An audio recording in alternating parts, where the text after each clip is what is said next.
Salam dari HKBP Kernolong, HKBP tertua di Pulau Jawa. Sebelum kita masuk peraduan malam kita, sejenak kita mendengarkan firman Tuhan. Mari kita berdoa.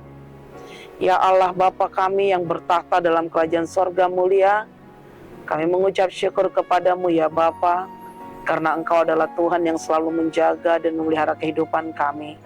Hingga pada malam hari ini ya Tuhan, sebelum kami merebahkan tubuh kami dalam peristirahatan kami mau mendengarkan firman-Mu. Berfirmanlah ya Bapa, kami sudah siap mendengar. Namun di atas itu semua ampunkanlah segala dosa dan kesalahan kami. Hanya di dalam nama anak-Mu Yesus Kristus, kami berdoa dan mengucap syukur. Amin. Firman Tuhan yang menjadi renungan bagi kita dalam ibadah malam ini, sesuai dengan bacaan malam Almanak HKBP 2024, Sabtu 24 Agustus 2024, dari Yakobus pasalnya yang keempat, dimulai dari ayatnya yang pertama hingga ayatnya yang ke-12, dan yang menjadi pembimbing renungan ayat 12. Saudara-saudaraku, janganlah kamu saling memfitnah. Barang siapa memfitnah saudaranya atau menghakiminya, ia mencela hukum dan menghakiminya. Dan jika engkau menghakimi hukum, maka engkau bukanlah penurut hukum, tetapi hakimnya. Jangan memfitnah. Bapak Ibu, saudara-saudari yang dikasihi Tuhan Yesus Kristus, ujaran kebencian belakangan ini menjadi trending topik dalam kehidupan manusia, baik dalam dunia maya maupun dunia nyata. Adapun tujuan daripada memfitnah adalah untuk menjatuhkan seseorang. Sebagai contoh, ketika seseorang menyebarkan informasi yang tidak benar tentang seseorang itu, hal itu merupakan tindakan kriminal. Sesungguhnya, ujaran kebencian itu sudah merupakan satu tindakan kriminal dari masa lampau. Ujaran kebencian itu lebih dikenal dengan fitnah. Bapak Ibu saudara-saudari yang dikasihi Tuhan Yesus Kristus, mungkin kita pernah difitnah atau sebaliknya, kita pernah memfitnah. Firman Tuhan pada malam hari ini memberikan suatu peringatan mengenai fitnah. Fitnah adalah suatu informasi yang tidak benar mengenai seseorang dari seseorang. Pada masa itu, informasi disebar dari mulut ke mulut. Asal mula fitnah, tentu ada iri hati, kebencian terhadap seseorang. Tidak mungkin kita memfitnah seseorang karena kita mengasihi dia, melainkan kita memfitnah dia karena ada kebencian dan iri hati di dalam diri kita.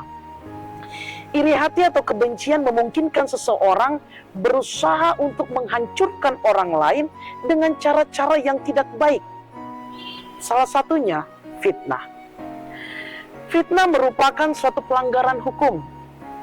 Dengan melakukan fitnah, seorang telah menghakimi orang lain berdasarkan bukti palsu. Itu berarti orang yang melakukan fitnah menganggap dirinya berada di atas hukum, sehingga ia mempermainkan hukum demi kepentingan pribadinya. Padahal penulis Yakobus menegaskan hanya ada satu pembuat hukum, yaitu Tuhan.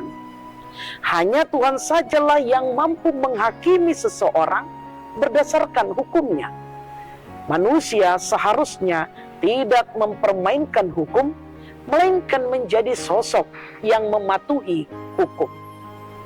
Bapak Ibu saudara-saudari yang dikasihi Tuhan Yesus Kristus, Yakobus memperingatkan kita ada resiko di balik kita memfitnah orang lain. Resiko itu secara khusus ditimpakan bagi seseorang yang terbiasa melakukan fitnah. Itu berarti ia terbiasa untuk menghakimi orang lain dengan hukumnya sendiri. Hanya ada dua pilihan. dari Tuhan bagi orang yang demikian, yaitu selamat atau binasa. Seperti ada pepatah yang berkata, bermain dengan api dapat membuatmu terbakar. Begitu pula dengan orang yang bermain dengan hukum. Ia akan mendapatkan hukumannya sendiri dari Tuhan.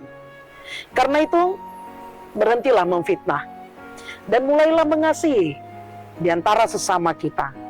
Ingat, sekalipun manusia tidak melihat, ingatlah bahwa hukum yang paling utama datangnya dari Tuhan. Hindari dan jauhkanlah sikap dan hidup berfitnah, melainkan hidup saling mengasihi. Amin. Terima kasih Bapa atas firman yang telah kami dengar. Engkau mengingatkan kami dalam ibadah kami di malam ini, untuk kami menjaga mulut kami, agar kami tidak sesuka hati kami memfitnah dan menghakimi orang lain. Karena itu Tuhan, ajari kami, biarlah Roh Kudus-Mu menuntun kami untuk melakukan yang baik dan yang benar, takut akan hukum-Mu, karena kami yakin dan percaya Engkau adalah Tuhan yang Maha Adil. Berkati kami Bapa, agar kami bisa saling mengasihi dan bukan saling memfitnah. Hanya di dalam nama anak-Mu Yesus Kristus kami berdoa dan mengucap syukur. Amin. Anugerah dari Tuhan kita Yesus Kristus, kasih setia Allah Bapa, dan persekutuan Roh Kudus menyertai engkau. Amin.